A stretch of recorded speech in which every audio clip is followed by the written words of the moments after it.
ये छोड़ो कॉन्स्टिट्यूशन, ये क्या है मुसलमान लोगों को, दलित लोगों को, शूद्र लोगों को क्या जानते हैं, ये छोड़ो। उनका आप में क्या है, पावर है क्या, जुडिशियरी है क्या, ये छोड़ो. ಬಿಸಾಕ್ರಿ ನಿಮ್ ಸಂವಿಧಾನನ, ಹಿಂದೂ ರಾಷ್ಟ್ರ ಘೋಷಣೆ ಮಾಡ್ರಿ ಅಂತಕ್ಕಂಥ ಮಾತನ್ನ ಒಬ್ಬ ಮಧ್ಯಪ್ರದೇಶದ ಉಜ್ಜಯಿನಿಯ ಸಭೆಯಲ್ಲಿ INN CBN ಚಾನೆಲ್ ಅಲ್ಲಿ ಬಂದಿದೆ ಅದು ಮಾತು. ಉದ್ದೇಶ ಏನು, ಈ ತರ ಉಂಡುಬಿಟ್ಟು ಎಲೆ ಬಿಸಾಕ್ಬಿಟ್ಟು ಜೈವೀಮ್ ಅಂತ ಹೋಗಿ ಚುನಾವಣೆ ಬಂದಾಗ ಹೋಲ್ಸೇಲ್ ಆಗಿ ಮಾರಾಟ ಆಗ್ತಕ್ಕಂಥ ಸಮುದಾಯ ದೇಶ ಆಳ್ತದೇನ್ರಿ? ಮಾಡ್ರನ್ ಬೆಕ್ಕರ್ಸ್ ಇವತ್ತು ಬೂಟ್ ಹಾಕೊಂಡು, ಶೂಟ್ ಹಾಕೊಂಡು, ಕೋಟ್ ಹಾಕೊಂಡು, ಜೋಬಲ್ ಪೆನ್ ಇಟ್ಕೊಂಡು, ಕೈಲಿ ವಾಚ್ ಕಟ್ಕೊಂಡು ಕೂತಿದ್ದೀರಲ್ಲ, ಯಾರ ಸಮಾಧಿ ಮೇಲೆ ಕೂತಿದ್ದೀರಿ? 5 ಸಮಾಧಿಗಳು ಅಂಬೇಡ್ಕರ್ ಕಟ್ಟಿರೋದು, ಒಂದಲ್ಲ ಎರಡಲ್ಲ. ಲಂಡನ್ ನಲ್ಲಿ 1930ರಲ್ಲಿ ಲಂಡನ್ ನಲ್ಲಿ ಓದ್ತಾ ಕೂತಿರ್ತಾರೆ. ನಿನ್ನ ಮಗ ರಾಜರತ್ನ ಸತ್ತ ಅಂತೇಳಿ ಚೀಟಿ ಬರುತ್ತೆ, ಕನ್ನಡಕ ತೆಗೆದು ಗಳಗಳ ಅಂತ ಕಣ್ಣೀರು ಹಾಕೊಂಡು ಒರೆಸ್ಕೊಂಡು ಹಂಗೆ ಕನ್ನಡಕ ಹಾಕೊಳ್ತಾರೆ. ಸ್ನೇಹಿತ ಕೇಳ್ತಾನೆ, ಬಾಬಾ ಸಾಹೇಬ್ರೆ ಏನು ಎಮರ್ಜೆನ್ಸಿ ಟೆಲಿಗ್ರಾಮ್ ಸ್ವಲ್ಪ ನೋಡಿ ಕೊಡಿ ಅಂದಾಗ, ನನ್ನ ಮಗ ಸತ್ತಿದ್ದಾನೆ ಎಂದು ಕೂಡಲೇನೆ, ನಿನ್ ಮಗ ಸತ್ತಿದ್ದಾರ, ಹಾಗಾದ್ರೆ ಹೋಗಿ ಇಂಡಿಯಾಕ್ಕೆ ಅಂತ ನಾವ, ನನ್ನ ಒಬ್ಬ ಮಗ ಸತ್ತ ಅಂತ ಏನಾದ್ರು ನಾನು ಇಂಡಿಯಾಕ್ಕೆ ವಾಪಸ್ ಹೋದ್ರೆ ನನ್ನ ನಂಬಿರ್ತಕ್ಕಂಥ ಕೋಟಿ ಕೋಟಿ ಮಕ್ಕಳು ತಬ್ಲಿ ಆಗ್ಬಿಡ್ತವೆ ಅಂತಕ್ಕಂಥ ಮಾತನ್ನು ಹೇಳ್ತಾರೆ. ನನ್ನ ಒಬ್ಬ ಮಗ ಸತ್ರ ನನಗೆ ಏನು ನಷ್ಟ ಇಲ್ಲ. ಇವತ್ತು ಉಂಡುಬಿಟ್ಟು ಎಲೆ ಬಿಸಾಕ್ಬಿಟ್ಟು ಹೋಗ್ತಾ ಇದ್ದೀರಲ್ಲ, ಅಂಬೇಡ್ಕರ್ ಒಬ್ಬ ಮಗ ಸತ್ರೆ ನನಗೇನು ನಷ್ಟ ಇಲ್ಲ, ನನ್ನ ನಂಬಿರ್ತಕ್ಕಂಥ ಕೋಟಿ ಕೋಟಿ ಮಕ್ಕಳುಗಳು ತಪ್ಪಲಿ ಆಗ್ತವೆ ಅಂತೇಳಿ ಒಬ್ಬ ಮಗ ಅಲ್ಲ 4 ಮಕ್ಕಳ ಸಮಾಧಿ ಕಟ್ತಾರೆ. 4 ಮಕ್ಕಳ ಸಮಾಧಿ ಮೇಲೆ ಇವತ್ತು SP ಗಳು, DC ಗಳು, TP ಗಳು, ZP ಗಳು, MP ಗಳು, MLA ಗಳು 4 ಸಮಾಧಿ ಸಾಕಾಗ್ಲಿಲ್ಲ ಅಂತೇಳಿ ತನ್ನ ಸ್ವಂತ ಹೆಂಡತಿ ರಮಾಬಾಯಿಗೆ ಊಟವನ್ನು ಸರಿಯಾದ ಟೈಮಿಗೆ ಕೊಡದೆ ತನ್ನ ಹೆಂಡತಿ ಸಮಾಧಿಯನ್ನು ಕಟ್ತಾರೆ. 5 ಸಮಾಧಿಗಳ ಮೇಲೆ ಇವತ್ತು ಭಾರತ ದೇಶದ SC ST OBCಗಳು ಉಸಿರಾಡ್ತಾ ಇದ್ದೀರಿ. 5 ಸಮಾಧಿಗಳ ಮೇಲೆ ಇವತ್ತು ನೀವು ಊಟ ಮಾಡ್ತಾ ಇದ್ದೀರಿ. ನಿಮ್ಮನೇಲಿ ಯಾವ್ದಾದ್ರು ಒಂದು ಸಮಾಧಿ ಕಟ್ಟಿದ್ರೆ ಏನಾಗುತ್ತೆ? ನಿಮ್ಮ ಒಬ್ಬಗ ಸತ್ರೆ ಲಬಲಬ ಅಂತ ಕೆಚ್ಕೊಳ್ತಿರಲ್ಲಪ್ಪ. 5 ಸಮಾಧಿ ಕಟ್ಟಿದ್ರಲ್ರಿ ನಿಮಗೋಸ್ಕರ 5 ಸಮಾಧಿ ಕಟ್ಟಿ ಓಟಿನ ಹಕ್ಕು, ನೋಟಿನ ಹಕ್ಕು, ಸೀಟಿನ ಹಕ್ಕು, ಬೂಟಿನ ಹಕ್ಕು, ಕೋಟಿನ ಹಕ್ಕು, TP ಹಕ್ಕು, ZP ಹಕ್ಕು. ಹೆಣ್ಣು ಮಗಳು ಕೂತಿದ್ದಾಳೆ ಪುರಸಭೆ ಮೇಲೆ ಅಧ್ಯಕ್ಷರಾಗಿ. ಹೆಣ್ಣು ಮಗಳನ್ನ ಈ ದೇಶದ ಸಂವಿಧಾನ ಮೋಹನ್ ಭಾಗವತ್ ಬಂದಿದ್ರಲ್ಲ, ಭಾಗವತ್ ಹೇಳ್ತಾರೆ ಇವತ್ತಿಗೂ ಪೇಪರ್ ನಲ್ಲಿ ನೋಡಿ, ಹೆಣ್ಣು ಮಕ್ಕಳು ಕೇವಲ ಗಂಡಸಿನ ಗುಲಾಮಗಿರಿ ಮಾಡಬೇಕು, 4 ಗೋಡೆ ಮಧ್ಯದಲ್ಲಿ ಕೊಳಿಬೇಕು ಅಂತಕ್ಕಂಥ ಮಾತನ್ನ ಮೋಹನ್ ಭಾಗವತ್ ಹೇಳ್ತಾರೆ. ಅಂತ ಮೋಹನ್ ಭಾಗವತನ ಈ ದೇಶದಲ್ಲಿ ಒಪ್ಕೊಳ್ತೀನಿ ಅಂದ್ರೆ ಈ ದೇಶದ ಸಂವಿಧಾನ ಏನಾಗ್ಬೇಕ್ರಿ? ಹೆಣ್ಣು ಮಕ್ಕಳು DC ಆಗ್ಬೇಕು, ಹೆಣ್ಣು ಮಕ್ಕಳು SP ಆಗ್ಬೇಕು, ಹೆಣ್ಣು ಮಕ್ಕಳು ಪ್ರೈಮ್ ಮಿನಿಸ್ಟರ್ ಆಗ್ಬೇಕು, ಹೆಣ್ಣು ಮಕ್ಕಳು DC ಆಗ್ಬೇಕು, ಹೆಣ್ಣು ಮಕ್ಕಳು ರಾಷ್ಟ್ರಪತಿ ಆಗ್ಬೇಕು ಅಂತ ಗುಡುಗದಂತ ಸಿಂಹ ನಮ್ಮ ಭೀಮ, ಡಾಕ್ಟರ್ ಬಾಬಾ ಸಾಹೇಬ್ ಅಂಬೇಡ್ಕರ್. ಭೀಮನ ಮಕ್ಕಳಾಗ್ಬೇಕು, ಭೀಮನ ಮಕ್ಕಳಾಗ್ಬೇಕು ನಾವು. ಭೀಮನ ಮಕ್ಕಳಾಗಿರುತ್ತದೆ ಇವತ್ತು ಹೆಣ್ಣು ಮಗಳು ರಾಷ್ಟ್ರಪತಿ ಆಗ್ತಿದ್ದಾಳೆ. ನಮ್ಮ ಹೆಣ್ಣು ಮಗಳು ಇಲ್ಲಿ ಕೂತಿದ್ದಾಳೆ ಅಧ್ಯಕ್ಷರಾಗಿ. ಕೂತ್ಕೊಳ್ಳಕ್ ಆಯ್ತಾ? ಹೆಣ್ಣು ಮಕ್ಕಳನ್ನ ಹೆರಿಗೆ ಫ್ಯಾಕ್ಟರಿ ಮಾಡಿತ್ತು ಈ ದೇಶದ ಸಂವಿಧಾನ. ಹೆಣ್ಣು ಮಕ್ಕಳು ತಾಲಿ ಕಟ್ಸ್ಕೋಬೇಕು, ಮಕ್ಕಳಡಿಬೇಕು, ಮಕ್ಕಳಡಿತಕ್ಕಂಥ ಕಾರ್ಖಾನೆ ಮಾಡಿತ್ತು ಈ ದೇಶದ ಮನು ಸಂವಿಧಾನ. ಆದ್ರೆ ಅಂಬೇಡ್ಕರ್ ಮನು ಸಂವಿಧಾನವನ್ನ ಬೆಂಕಿಲಿ ಸುಟ್ಟು ಚಪ್ಪಲಿ ಹೊಲಿತಕ್ಕಂಥವನ ಮಗಳು ಲೋಕಸಭೆ ಸ್ಪೀಕರ್ ಆದದ್ದು ಅಂಬೇಡ್ಕರ್ ಪವಾಡ, ದೇವರ ಪವಾಡ ಅಲ್ಲ. ಇದನ್ನ ನಾವು ಅರ್ಥ ಮಾಡ್ಕೋಬೇಕು. ಸಿಡ್ಲುಘಟ್ಟದಲ್ಲಿ ಅಂಬೇಡ್ಕರ್ ಹೇಳ್ತಾರೆ, ಓಟಿನ ಹಕ್ಕನ್ನು ತಂದು 1935ರಲ್ಲಿ ಭಾರತದ ಇಂಡಿಯಾ ಆಕ್ಟ್ ನಲ್ಲಿ ಓಟಿನ ಹಕ್ಕು ಬರ್ತಾ ಇರ್ತಾರೆ ಪಾರ್ಲಿಮೆಂಟ್ ಇಂದ, ಕೋಟು ಶೂಟು ಬೂಟ್ ಹಾಕೊಂಡು ಮುನಿಯಪ್ಪ ಸರ್ ಅವರೇ. ಈ ಕಡೆಯಿಂದ ಕೃಪಲಾನಿ, ಕಾಂಗ್ರೆಸ್ನ ಹಿರಿಯ ಮುಖಂಡ ಕೃಪಲಾನಿ ಬಾಬಾ ಸಾಹೇಬ್ ಕೇಳ್ತಾರೆ, mister Ambedkar, why is today you are very laugh, ಯಾಕೆ ತುಂಬಾ ನಗ್ತಾ ಇದ್ರಲ್ಲ, why is today you are very happiness, ಏನ್ ನಿಮ್ಗೆ ಸಂತೋಷ ಆಗಿದೆ ಯಾಕೆ? ಅಂಬೇಡ್ಕರ್ ಕೋಟ್ ನಿಂಗೆ ಹೇಳ್ಕೊಂಡು ಹೇಳ್ತಾರೆ, ಎಸ್ ಕೃಪಲಾನಿ, ಇವತ್ತು ಈ ದೇಶದ ರಾಜ ಮಹಾರಾಜರು ನನ್ನ ಸಾಮಾನ್ಯ ಜನರನ್ನ ಬೀದಿ ಬಿಕಾರಿ ಮಾಡಿದ್ರು. ಆದ್ರೆ ನಾನು ಲಂಡನ್ಗೆ ಹೋಗಿ ಬೀದಿ ಬಿಕಾರಿಗಳಾಗಿದ್ದ ನನ್ನ ಜನರನ್ನ ರಾಜ ಮಹಾರಾಜರನ್ನಾಗಿ ಮಾಡ್ತಾ ಇದ್ದೇನೆ. ಅದಕ್ಕೆ ನನಗೆ ಖುಷಿಯಾಗಿದೆ ಅಂತಾರೆ ಯಾರು ಅಂಬೇಡ್ಕರ್. ಆಗ ಕೃಪಲಾನಿ ಹೇಳ್ತಾನೆ, ಅಯ್ಯೋ ಅಂಬೇಡ್ಕರ್, ನಿನ್ನಗೂ ಶಾಶ್ವತ ಅಲ್ಲಪ್ಪ, ನಿಮ್ಮ ಜನ ಭಿಕಾರಿಗಳು. ಓಟಿನ ಕಿಮ್ಮತ್ ಗೊತ್ತಿಲ್ಲ ಅವಕ್ಕೆ. 300 ರೂಪಾಯಿಗೆ 200 ರೂಪಾಯಿಗೆ ಚಿತ್ರಾನ್ನಕ್ಕೆ, ಬಾಟ್ಲಿಗೆ, ಬಿರಿಯಾನಿಗೆ ಎಲ್ಲ ಮಾರ್ಕೊಂಡ್ಬಿಡ್ತೇವೆ. ನಿಮ್ ನಗು ಶಾಶ್ವತ ಅಲ್ಲ ಅಂತಾನೆ ಕೃಪಲಾನಿ. ಥಟ್ಟಂತ ಬಾಬಾ ಸಾಹೇಬ್, ಎಸ್ ಕೃಪಲಾನಿ, ನೀನು ಹೇಳೋದು ಸರಿ, ನನ್ನ ಜನ ಭಿಕಾರಿಗಳೇ, ನನ್ನ ಜನ ಆಸೆ ಬರುಕ್ರೆ. ಆದ್ರೆ ಒಂದ್ ತಿಳ್ಕೊ ಕೃಪಲಾನಿ, ಯಾವಾಗ SC ST OBC ನನ್ನ ಜನರಿಗೆ ಮತದಾನದ ಮಹತ್ವ ಗೊತ್ತಾಗುತ್ತೋ ಆಗ ನಿನ್ನಂತ ಭಿಕಾರಿ ಯಾರು ಈ ದೇಶದಲ್ಲಿ ಒಬ್ಬರು ಇರೋದಿಲ್ಲ ಅಂತ ಅಂಬೇಡ್ಕರ್. ಯಾರು ಭಿಕಾರಿಯಾಗಿದ್ದೀವಿ? Still no we are allegation in the street. SC ಮತ್ತು STಗಳು 1.5 ಕೋಟಿ ಇದ್ದೀವಿ ಈ ರಾಜ್ಯದಲ್ಲಿ.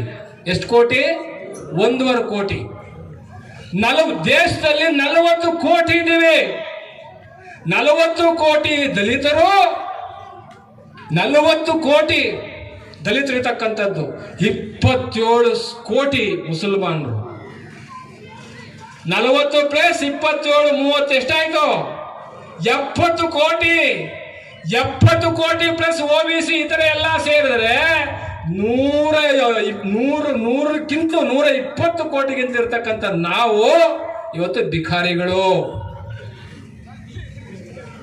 ಅವರಿರೋದು 2%. ಸಂಸತ್ನಲ್ಲಿ 126 ಜನ ಇದ್ದಾರೆ. There is 2% of the people. ನಾವು ಮಾತ್ರ ಏನ್ ಮಾಡ್ತೀವಿ? Jai Bhim. April 14 Jai Bhim, December 6 candle ಹಚ್ಚು. ಅಂಬೇಡ್ಕರ್, ನಾನು ಬದುಕಿರುವಾಗ ನೀವ್ಯಾರು ಗೌರವ ಕೊಟ್ಟಿಲ್ಲ. ಅಂಬೇಡ್ಕರ್ ಹೇಳೋ ಮಾತಿದು, ನಾನು ಬದುಕಿರುವಾಗ ನೀವ್ಯಾರು ನನಗೆ ಗೌರವ ಕೊಟ್ಟಿಲ್ಲ, ನನಗೇನು ಬೇಜಾರಿಲ್ಲ. ಆದ್ರೆ ಒಂದ್ ತಿಳ್ಕೊಳ್ಳಿ, ನನ್ನ ಸತ್ತ ನಂತರ ನಿಮಗೆ ಏನಾದ್ರೂ ರಕ್ಷಣೆ ಸಿಗಬೇಕಾದ್ರೆ ಸಂವಿಧಾನವನ್ನು ನಿಮಗೋಸ್ಕರ ರಕ್ಷಣಾ ಕವಚವಾಗಿ ಕೊಟ್ಟಿದ್ದೇನೆ. ಅದನ್ನೇನಾದ್ರು ತಾತ್ಸಾರ ಮಾಡಿದ್ರೆ ನೀವು ಮತ್ತು ನಿಮ್ಮ ಮಕ್ಕಳು ಸಮಾಧಿ ಆಗ್ಬಿಡ್ತೀರಿ ಅಂತಕ್ಕಂಥ ಮಾತನ್ನು ಹೇಳಿದ್ರು ಅಂಬೇಡ್ಕರ್. ನನಗೆ ನಿಮ್ಮ ಗೌರವ ಬೇಕಾಗಿಲ್ಲ, ನಾನು ಕೊಟ್ಟ ಸಂವಿಧಾನವನ್ನು ಏನಾದ್ರು ನೀವು ಕಾಪಾಡಿಕೊಳ್ಳಿಲ್ಲ ಅಂದ್ರೆ ನಿಮ್ಮ ಮಕ್ಕಳು ಮೊಮ್ಮಕ್ಕಳು ಸಮಾಧಿ ಆಗ್ತೀರಿ ಅಂತಕ್ಕಂಥ ಮಾತನ್ನು ಅಂಬೇಡ್ಕರ್ ಹೇಳ್ತಾರೆ. ಭೀಮೋತ್ಸವ 2022 ಸಿಡ್ಲಘಟ್ಟ ಜ್ಞಾಪಕ ಇರಲಿ. EVM ಹೋದಾಗ ಈ ಬೆರಳಿಗೆ ಇಂಕ್ ಹಾಕ್ಸ್ಕೊಂಡಾಗ ಈ ಬೆರಳಿಂದ ಏನಾದ್ರು 2,000ಕ್ಕೆ 1,000ಕ್ಕೆ 3,000ಕ್ಕೆ ಮಾರ್ಬಿಟ್ಟು ಜೈ ಭೀಮ್ ಅಂತ ನೀವೇನಾದ್ರು ಹೇಳಿದ್ರೆ ನಿಮ್ಮಂತ ದೇಶದ್ರೋಹಿಗಳು ಈ ಜಗತ್ತಲ್ಲಿ ಯಾರು ಸಿಕ್ಕೋದಿಲ್ಲ. ನಿಮ್ಮಂತ ಅಂಬೇಡ್ಕರ್ ವಿರೋಧಿಗಳು ಯಾರು ಸಿಕ್ಕೋದಿಲ್ಲ. ಇಲ್ಲಿ ಮಾತ್ರ ಜೈ ಭೀಮ್ ಅಂತೆ ಮುನಿಯಪ್ಪನವ್ರು. ಅಲ್ಲಿ EVM ಹೋದಾಗ ಅಲ್ಲಿ ಜೈ ಭೀಮ್ ಹೇಳಕ್ಕಾಗಲ್ವಾ? ಕೈ ಸೇದೋಗ್ಬಿಟ್ಟದ, ಲಘು ಹೊರಗ್ಬಿಟ್ಟದ. ಅಲ್ರಿ ಬಾಬಾ ಸಾಹೇಬ್ ಹೇಳ್ತಾರೆ, vote is like in your own daughter. ಮತ ನಿಮ್ಮ ಸ್ವಂತ ಮಗಳಿದ್ದಾಗೆ, ಮತ ನಿಮ್ಮ ಸುಂದರ ಹೆಂಡತಿ ಇದ್ದಾಗೆ. ಹೆಂಡತಿನ ಮಾರಾಟ ಮಾಡ್ತೀರೇನ್ರಿ? ಮಾಡ್ತೀರಾ? ಅಂಬೇಡ್ಕರ್ ಹೇಳಿರೋ ಮಾತಿದು. ಯಾರು ಮತವನ್ನ ಮಾರ್ತಾರೋ ಅವ್ರವ್ರ ಹೆಂಡತಿ ಮಾರ್ಕೊಂಡಂಗೆ ಅಂತಾರೆ ಯಾರು ಅಂಬೇಡ್ಕರ್. ಹೌದು. ಅದಕ್ಕೆ 2023 ಬರ್ತಾರೆ. ಯಾರಾದ್ರೂ ಈ ಕೆಲಸ ಮಾಡ್ತೀರಾ? ನಾನಂತೂ ಫ್ಲೆಕ್ಸ್ಗಳಲ್ಲಿ ಹಾಕ್ಸ್ತೀನಿ. ಎಲ್ಲಾ ಕಡೆ ರಾಜ್ಯದ ಎಲ್ಲಾ ಜಿಲ್ಲೆ ಎಲ್ಲಾ ತಾಲೂಕಲ್ಲಿ ವೆಹಿಕಲ್ ಮಾಡಿಸಿ ಸತೀಶ್ ಜಾರಕಿಹೊಳಿ ಸಾಹೇಬ್ರಿಗೆ ಕೇಳ್ಕತ್ತೀನಿ, ವೆಹಿಕಲ್ ಕೊಡ್ಲಿ, ವೆಹಿಕಲ್ ಪರಿಸ್ತೀನಿ. ಮತ ಮಾರಿಕೊಂಡವರು ಹೆಂಡತಿಯನ್ನ ಮಾರಿಕೊಂಡಂತೆ ಅಂತ ಹಾಕ್ಸ್ತೀನಿ. ಇದು ಅಂಬೇಡ್ಕರ್ ಮಾತು, ನಂದಲ್ಲ. ಬಹಳ ಹೆಮ್ಮೆ ಆಗಿದೆ. ನೀವು ಇಂಥ ಉತ್ಸವಗಳನ್ನ ಎಲ್ಲೂ ಮಾಡಿದ್ರು ಬರ್ತೀನಿ ನಾನು. ಸತೀಶ್ ಜಾರಕಿಹೊಳಿ ಸಾಹೇಬ್ರು ನಾವು ನೀವೆಲ್ಲೇ ಮಾಡಿದ್ರು ಭೀಮೋತ್ಸವಕ್ಕೆ ಬರ್ತೀವಿ. ಯಾಕೆ ಅಂದ್ರೆ ನಮ್ಮ ಕೈಯಲ್ಲಿ ಕೊಟ್ಟುಬಿಟ್ಟಿದ್ರು. ಏನ್ ಕೊಟ್ಟಿದ್ರು? ಓಂ ಇಂದ್ರಾಯ ಸ್ವಾಹ, ಅಗ್ನಿಯೇ ಸ್ವಾಹ, ಕುಬೇರಾಯ ಸ್ವಾಹ, ವರುಣಾಯ ಸ್ವಾಹ. ತಾಲಿ ಮಾಡ್ಸಾರ ಯಾರು ಸಾಹೇಬ್ರೆ? ಹುಡುಗ. ತಾಲಿ ಕಟ್ಟನ ಯಾರು? ಹುಡುಗ. ಮಂತ್ರ ಏನ್ ಹೇಳ್ತಾರೆ ನೋಡಿದೀರಾ? ಮಾಂಗಲ್ಯಂ ತಂತು ನಾನೇನ, ಕೊಡು ಕಟ್ತೀನಿ ಅಂತಾನೆ ಪುರೋಹಿತ. ಕಟ್ಟದ ಯಾರು? ಅಲ್ಲ, ಮಂತ್ರದಲ್ಲಿ ಎಷ್ಟು ಮೋಸ ಇದೆ ಅಂತ ಹೇಳೋದು ಮುನಿಯಪ್ಪನವ್ರೆ. ಮನುಸ್ಮೃತಿ ಒಳಗಡೆ ವಿವಾಹ ಸಮಿತಿ ಅಂತ ಪುಸ್ತಕ ಇದೆಯಲ್ಲ, ಅದು ತೆಗಿಬೇಕು ನೀವು. ಅದರಲ್ಲಿ ಮಾಂಗಲ್ಯಂ ತಂತು ನಾನೇನ ಅಂದ್ರೆ ಕೊಡು ಕಟ್ತೀನಿ ಅಂತ ಕಟ್ತಿರ ನಮ್ಮ ಹುಡುಗ. ಆಮೇಲೆ ಇನ್ನೊಂದು ಮಂತ್ರ ಇದೆ, ತಾಲಿ ಕಟ್ಟಿದ ಮೇಲೆ ಸೀರೆನುವೆ ಹುಡುಗನ ಪಂಚನು ಕಟ್ಬಿಟ್ಟು ಹಿಂಗ್ ಸುತ್ತಿಸ್ತಾರಲ್ಲ, ಅವಾಗ ಒಂದು ಮಂತ್ರ ಇದೆ. ಆ ಮಂತ್ರ ಕೇಳ್ಬಿಟ್ರಂತೂ ಇಲ್ಲಿ ಒಬ್ರು ಕೂತ್ಕೊಳ್ಳಲ್ಲ. ಎಷ್ಟು ಜನ ಮಂತ್ರ ಹೇಳಿಸ್ಕೊಂಡ್ ಮದುವೆ ಆಗಿದ್ರೆ ಕೈ ಎತ್ತಿ. ಓ ಮಸ್ತಾಗಿದ್ದೀರಾ, ಕೇಳಿ ಮಂತ್ರ ಹೇಳ್ತೀನಿ. ಆ ತಿರುಗಬೇಕಾದ್ರೆ ಮಂತ್ರ ಮಮ ಶರೀರಾಣಿ ಇಂದ್ರಾಣಿ ಅಗ್ನಿ ಪಶುಪತಿ ವಾಯುವೆ ಸ್ವಾಹ. ತಾಲಿ ಕಟ್ಟಿದ ನಿನ್ನೆ ಹೆಂಡತಿ ಇಂದ್ರ ಮಡಿಕೊಂಡಿದ್ದ, ವಾಯು ಮಡಿಕೊಂಡಿದ್ದ, ಕುಬೇರ ಮಡಿಕೊಂಡಿದ್ದ, ವರುಣ ಮಡಿಕೊಂಡಿದ್ದ, ಆಮೇಲೆ ನೀ ಮಡಿಕೋ ಅಂತ ಹೇಳ್ತಾನೆ ಮಂತ್ರದಲ್ಲಿ. ಎಂತ ಮಂತ್ರ ಸ್ವಾಮಿ! ತಾಲಿ ಕಟ್ಟಿದ್ದ ನಿನ್ನೆ ಹೆಂಡತಿಯನ್ನ ಇಂದ್ರ ಮಡಿಕೊಂಡಿದ್ದ, ವಾಯು ಮಡಿಕೊಂಡಿದ್ದ, ವರುಣ ಮಡಿಕೊಂಡಿದ್ದ, ಕುಬೇರ ಮಡಿಕೊಂಡಿದ್ದ, ಆಮೇಲೆ ನೀ ಮಡಿಕೋ ಅಂತ ಹೆಂಡತಿ ತಲೆ ಹಿಡಿ ಅಂತಾನೆ. ಇಂಥ ಮಂತ್ರ ಕೇಳ್ಕೊಂಡು ನೀವು ಮದುವೆ ಮಾಡಿಸ್ಕೊತೀರಲ್ಲ, 60-40 ಸೈಟ್ ತಗೊಳ್ಳೋದು, ಪೂಜೆ ಮಾಡಕ್ಕೆ ಹೋಗೋದು, ಅವಂತಕ್ಕೆ ಹೋಗೋದು, ಕಷ್ಟಪಟ್ಟು ಮಕ್ಕಳನ್ನ ಉಡಿಸುವಾಗ ಹೆಸರು ಕಟ್ಟಕ್ಕೆ ಅವಂತಕ್ಕೆ ಹೋಗೋದು. ಏನ್ ಕರ್ಮನ್ರಿ ಇದು? ಯಾವ ಕರ್ಮ ಇದು? ಅದಕ್ಕೆ ನಾನು ನಾವು ಯಾವುದೇ ಕಾರಣಕ್ಕೂ ಬಾಬಾ ಸಾಹೇಬರು, ಬುದ್ಧರ, ಬಸವಣ್ಣನ, ಕನಕ, ಕಬೀರ, ಟಿಪ್ಪು ಇವರ ಆದರ್ಶವನ್ನು ನಾನು ಉಳಿಸ್ಕೊಳ್ತೀವಿ. 12ನೇ ಶತಮಾನದಲ್ಲಿ ಬಸವಣ್ಣ ಕಲ್ಲು ದೇವರು ದೇವರಲ್ಲ, ಮಣ್ಣು ದೇವರು ದೇವರಲ್ಲ, ಮರ ದೇವರು ದೇವರಲ್ಲ, ತಾಮ್ರ ಇತ್ತಾಳೆಗಳಿಂದ ಮಾಡಿದ ದೇವರು ದೇವರಲ್ಲ, ತನ್ನನ್ನು ತಾನು ತಿಳಿಯುವಾತ ತಾನೇ ದೇವರ ಅಪ್ರಮಾಣ ಕೂಡಲ ಸಂಗಮ ದೇವ ಅಂತಾನೆ ಬಸವಣ್ಣ. ಎಂಥ ದೊಡ್ಡ ಮನುಷ್ಯ, ಎಂಥ ದೊಡ್ಡ ಮನುಷ್ಯ ಬಸವಣ್ಣ. ಅಂತ ಬಸವಣ್ಣನಿಂದ ಗಡೀಪಾರು ಮಾಡಿದಂಥವ್ರು ಇವರು ನೀಚರು. ಬಸವಣ್ಣನ ಗಡೀಪಾರು ಮಾಡಿದಂಥವ್ರು. ಕಲ್ಲ ದೇವರ ಪೂಜೆ ಮಾಡಿ ಕಲಿಯುಗದಲ್ಲಿ ಕಥೆಗಳಾಗಿ ಹುಟ್ಟಿದರು. ಎಷ್ಟು ಜನ ಕೈ ಎತ್ತಿ? ಕಲ್ಲ ದೇವರ ಪೂಜೆ ಮಾಡಿ ಕಲಿಯುಗದಲ್ಲಿ ಕಥೆಗಳಾಗಿ ಹುಟ್ಟಿದರು. ಮಣ್ಣ ದೇವರ ಪೂಜೆ ಮಾಡಿ ಮಾನೆಗೆಟ್ಟಿ ಹೋದರು. ಒನ್ನ ದೇವರ ಪೂಜೆ ಮಾಡಿ ವಲಸೆಗೆಟ್ಟಿ ಹೋದರು. ದೇವರನ್ನು ಪೂಜಿಸಿ ಸ್ವರ್ಗಕ್ಕೆ ಹೋದನೆಂಬುವರನ್ನು ಕರೆತಂದು ತಲೆಯನ್ನು ಬೋಳಿಸಿ ಕುಂಬಾರ ಗುಂಡೆಯನ್ನ ಕರಿಕತ್ತೆ ತಂದು ಮಾದಾರ ಚೆನ್ನಯ್ಯನ ಮನೆಯ 12 ಜೊತೆ ಹಳೆ ಎಕ್ಕಡದಲ್ಲಿ ಶುದ್ಧವಾಗಿ ಹೊಡೆಯಂದ ಅಂಬಿಗರ ಚೌಡಯ್ಯ ಅಂತಾರೆ. ದೇವರನ್ನ ಪೂಜೆ ಮಾಡಿ ಸ್ವರ್ಗಕ್ಕೆ ಹೋಯ್ತೀನಿ ಅಂತ ನಾವು ಕರ್ಕೊಂಡು ಬಂದು ತಲೆ ಬೋಳಿಸಿ ಎಕ್ಕಡದಲ್ಲಿ ಹೊಡಿ ಅಂತ ಅರ್ಥ. ಕೈ ಎತ್ತಿ ಎಷ್ಟು ಜನ ಪೂಜೆ ಮಾಡ್ತಾ ಇದ್ದೀರಿ? ಯಾರು ಮಾಡಲ್ಲ, ಒಬ್ರು ಮಾಡಲ್ಲ. ಯಾಕೆ ಅಂದ್ರೆ ಮೊನ್ನೆ ಮುನಿಯಪ್ಪನವ್ರೆ ರೋಡಲ್ಲಿ ಬರ್ತಾ ಇದ್ದೆ, ದೇವ್ರು ಬಂದ್ಬಿಟ್ಟೈತೆ ಒಬ್ರು ಮೇಲೆ. ದೇವ್ರು ಬಂದ್ಬಿಟ್ಟು ಕುರಿ ಕೊಡು ಅಂತ ಕೇಳ್ತಾಳೆ ದೇವ್ರು ಪಟ್ಲದಮ್ಮ. ನಮ್ಮ ಹುಡುಗರು ಬಹಳ ಬುದ್ಧಿವಂತರಲ್ಲ, ಒಂದ್ ಒಳ್ಳೆ ಕುರಿ ಹಿಡ್ಕೊಂಡು ತಾಯಿ ಈ ಕುರಿ ತಕ್ಕು ಅಂತ ಹೋದ್ರು. ಆ ಪೂಜಾರಿ ಈ ಕುರಿ ಬೇಡ ಅಂತ, ಯಾಕೆಂದ್ರೆ ಅವ್ರ ಮೈ ಮೇಲೆ ಏನ್ ಬಂದಿದ್ದಾರೆ? ಇಂಥ ದೇವ್ರುಗಳನ್ನೆಲ್ಲ ಕೊಟ್ಬಿಟ್ಟು ನಮ್ಗೆ ಏನಪ್ಪಾ ಮಾಡೋದು? ದೇವರಿರೋದು ಎಷ್ಟು? 330 ಕೋಟಿ. ಜನ ಇರೋದೆಷ್ಟು? 130 ಕೋಟಿ. 130 ಕೋಟಿಗೆ ಡಿವೈಡೆಡ್ ಮಾಡಿದ್ರೆ ಎಷ್ಟು ದೇವ್ರು ಬಂದವು? 3 ದೇವ್ರು ಬರ್ತಾವೆ. 3 ದೇವ್ರುಗಳು ಏನಾದ್ರು ನಿಮ್ಗೆ ರಿಸರ್ವೇಶನ್ ಕೊಟ್ಟಿದ್ವಾ? ಬ್ಯಾಕ್ಲಾಗ್ ಕೊಟ್ಟಿದ್ವಾ? ರೇಷನ್ ಕಾರ್ಡ್ ಕೊಟ್ಟಿದ್ವಾ? ವೋಟರ್ ಕಾರ್ಡ್ ಕೊಟ್ಟಿದ್ವಾ? ಏನು ಕೊಟ್ಟು ಈ 50 ರೂಪಾಯಿ ಯಾರು ಯಾವ ಕೊಟ್ಟಿದ್ವು? ಎಲ್ಲವನ್ನ ಕೊಟ್ಟಂತವ್ರು ಯಾರಪ್ಪ ಅಂದ್ರೆ ನಮ್ಮ ಭೀಮರಾವ್ ರಾಮ್ಜಿ, ಡಾಕ್ಟರ್ ಬಾಬಾ ಸಾಹೇಬ್ ಅಂಬೇಡ್ಕರ್ ಅವರು. ಅಂತ ಅಂಬೇಡ್ಕರ್ ಅವರ ದಿನೋತ್ಸವವನ್ನ ಬಹಳ ವಿಜೃಂಭಣೆಯಿಂದ ಮಾಡಿದ್ರಿ. ಚುನಾವಣೆ 2023-24 ಬರುತ್ತೆ, ಆವಾಗ ನೋಡ್ತೀನಿ ಸಿಡ್ಲೆ ಕಟ್ಟುವ.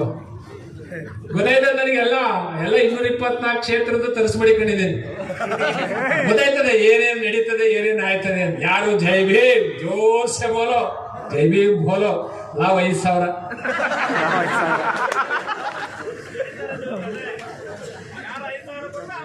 ಹಂಗಾಗಿ ಬಂಧುಗಳೇ, ಇಡೀ ಬ್ರಿಟಿಷ್ ಸಾಮ್ರಾಜ್ಯಕ್ಕೆ ಸೆಟ್ಟೊಡೆದು ಇಡೀ ಬ್ರಿಟಿಷರನ್ನ ಈ ದೇಶದಿಂದ ಓಡಿಸಬೇಕು ಅಂತ ಹೇಳಿ ಸ್ವತಂತ್ರ ಹೋರಾಟದಲ್ಲಿ ತನ್ನ ಸ್ವಂತ ಮಕ್ಕಳನ್ನ ಬ್ರಿಟಿಷರಿಗೆ ಹಣ ಮಾಡಿರ್ತಕ್ಕಂಥ ವೀರ ಸ್ವತಂತ್ರ ಸೇನಾನಿ ಹಜರತ್ ಟಿಪ್ಪು ಸುಲ್ತಾನ್ ಸೈಯದ್ರವರು ಇಡೀ ವಿಶ್ವ ಟಿಪ್ಪು ಸುಲ್ತಾನ್ ನೋಡಿದ್ರೆ ಬ್ರಿಟಿಷರು ಏಕೆ ಮಾಡ್ಕೊತಿದ್ರಲ್ಲ.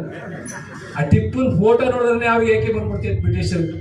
ಅಂತ ಹಜರತ್ ಟಿಪ್ಪು ಸುಲ್ತಾನ್ ಸೈಯದ್ರವರ ನಾಡು ನಮ್ಮ ಪಕ್ಕದಲ್ಲೇ, ಎಲ್ಲಿ?